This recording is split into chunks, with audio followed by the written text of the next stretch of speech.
बहुत ऊंचे स्वर्ग में कर्म देवता रहते थे।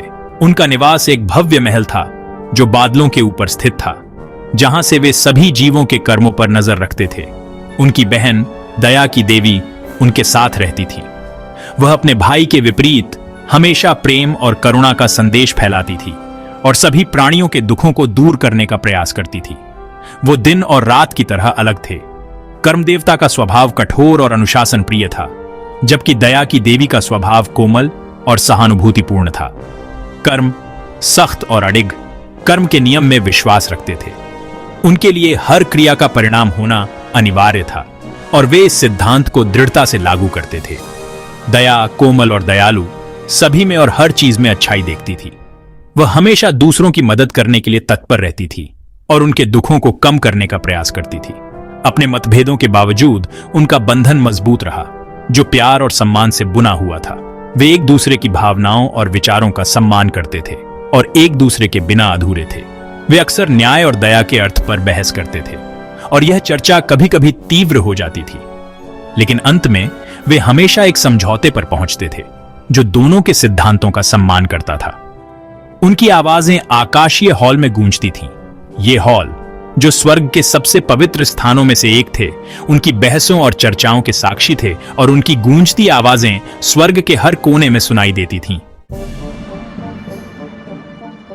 एक दिन मानिदर जगत के बारे में जानिदर निदर के लिए वॉशम निदर पृथ्वी पर डिसेंडेड निदर का फैसला एंड वह अपने टोनिदर उनिदरों के इंपैक्ट को प्रत्यक्ष फॉर्म से देखनी दरा चाहता वॉज दया नीदर हमेशा की तरह उनिदर से सावधान रहने दर की विनिदरती ऑफ भाई। उस नीदर कहा। उसकी आवाज धीमी लेथातन दृढ़ थी। नीदर याय को दया के साथ मिला निदरा याद रखने तेरा सभी समान अवसरों के साथ पैदा नीदर ही मैं ते है वॉशम, हालांकि असंबद्ध सचेत रहने दर के लिए सहमत वेयर। एक थके हुए यात्री के थेश में वॉशम एक हलचल फिल्डे विलेज में भटक दैट। उस नीदर एक भिखारी को देखा, लिटिल जोर और दुर्बल, भोजन के लिए विनीदरती कर रहा वॉस। लोग उसके पास से गुजर गए। उनेदर के चेवरिये उदाकिन नीदरता से सनीदरे हुए थे। वॉशम नीदर भिखारी से संगोंक तत्या और उसे चावल का एक दाने थिरा दिया। मेरे पास बस इतने दरा ही है, उस नीदर कहा। उसकी आवाज उम्र के साथ वॉशकशवस। ये आपको कुछ आराम दे। भिखारी नीदर चावल के दानेदर को देखा, फिर वॉशम की काइंडनेस लू आंखों को देखा। उसके चेवरिये पर एक धीमी मुस्कान फैल गई। धने थे रेवाद, वह फुसफुसाया। उसकी आवाज कृतज्ञता से फिल्डी हुई थी। आपकी दया दावत से रिमेंबरा मूल्यवान है। जैसे ही वॉशम निदर अपनी यात्रा जारी रखी, वह इस भावना को दूर निदर ही कर सका कि उस निदर कुछ गेवरिया देखा है। इतनी दरा कम पाकर भी भिखारी का आभार बहुत मार्मिक था। इस बीच दया अपने भाई को अकेले भटकते हुए देखने का विचार सहन नहीं कर सकी। वह जानती थी कि उसे उसकी मदद की जरूरत है और वह उसे इस कठिन समय में अकेला नहीं छोड़ सकती थी, और पृथ्वी पर उतर गई। उसने अपने दिव्य रूप को त्याग दिया और एक साधारण इंसान का रूप धारण किया।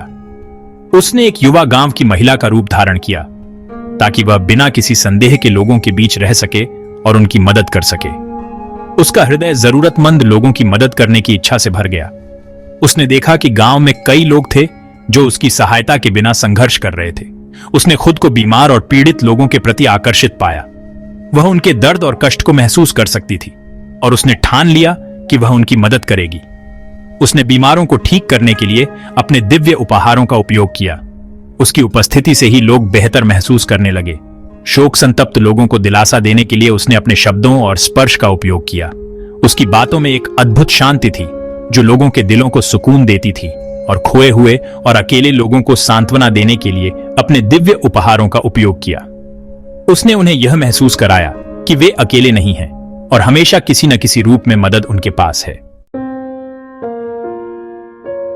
भाग 6, धन का सही माप। मैनिदरी के नीदर आते वॉशम और दया नीदर विलेज में रास्ते पाट आते। हालांकि न तो एक दूसरे को उनेदर के मानेदरवीय रूपों में पहचाने इतरा। उनीदर में नीदरे अपने अनीदर उभवों की सेड नीदरियां साझा ऑफन अपनी असली पहचान से अनेदर जानेदर। वॉशम नीदर भिखारी की कृतज्ञता के बारे में बताया। यह महसूस वेचते हुए कि सच्चा धन भौतिक संपत्ति से नीदर ही बल्कि दैत्सी की आत्मा की समृद्धि से मापा जाता है। भाग 7, अच्छे वॉशमों की पावर। दया नेदर चेंज्ड में दूसरों की विधवा वसनाइदर में मिली खुशी के बारे में टोल्ड। दया का हर तौर्य, चाहे वह दत्त नेदरा भी छोटा क्यों ना हो, स्तुरात्मकता की लेवरियां पैदा वास्ता है। उस नीदरे कहा, उसकी आवाज दृढ़ विश्वास से फिल्डी हुई वाशम नाइदरे ध्यान से सुनीदरा, उसका हृदय दमल मैता दैट। उस नईदरे दुनिधेरिया को दया की नीदरजर से देखने दरा शुरू था त्या वासुणा की शक्ति को ठीक वसनीदरे और चेंजने की शक्ति को पहचाने दरते वेयर। भाग 8 एक सबक के नखा। जैसे ही सूरज डूबने दरे लगा, पूरे विलेज में लंबी ऊंचाई पड़ने दरे लगी। वाशम और दया नीदरे एक अजीब सी पुल महसूस की, अपने आतोशीय नीदरेवास पर वापस बुलावा। उनीदर में नीदरे ग्रामीणों को विदाई दी, उनेदर के दिल नीदरे ज्ञान से भर वेंट। वाशम नीदरे महसूस तत्या कि जहां नीदरियाय महत्वपूर्ण था, हैं दया और वसुणा भी उतन नीदरी ही महत्वपूर्ण वास। वह समझ गया था कि सच्चा नीदरियाय दो नीदरों को संतुलित वसनीदर में हैव। भाग 9 अनंत चक्र। अपने स्वर्गीय क्षेत्र में वापस कर्म और दया ने गले लगाया। उनका बंधन पहले से कहीं अधिक मजबूत था। वे जानते थे कि उनके बीच का यह संबंध केवल व्यक्तिगत नहीं था, बल्कि पूरे ब्रह्मांड के संतुलन के लिए महत्वपूर्ण था। कर्म अपने अनुभव से हमेशा के लिए बदल गया। उसने अपने भीतर एक नई समझ और ज्ञान को महसूस किया।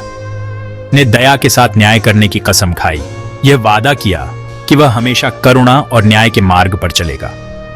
करुणा की शक्ति को स्वीकार करते हुए उसने समझा कि करुणा ही वह शक्ति है जो सभी जीवों को जोड़ती है और उन्हें एक दूसरे के प्रति दयालु बनाती है। और इसलिए कर्म का शाश्वत चक्र जारी रहा। यह चक्र कभी नहीं रुकता, यह निरंतर चलता रहता है, हर क्रिया के साथ करुणा के कोमल स्पर्श के साथ जुड़ा हुआ। यह चक्र हमें याद दिलाता है कि करुणा और प्रेम ही सच्ची शक्ति है। मानवता को याद दिलाता है कि हर क्रिया, चाहे वह कितनी भी छोटी क्यों ना हो, उसका प्रभाव होता है। हर कर्म के परिणाम होते हैं और यह परिणाम हमारे जीवन और हमारे आसपास की दुनिया को प्रभावित करते हैं, जो उनके भाग्य और उनके आसपास की दुनिया को आकार देते हैं। यह चक्र हमें सिखाता है कि हम अपने कर्मों के माध्यम से अपने और दूसरों के जीवन को कैसे बदल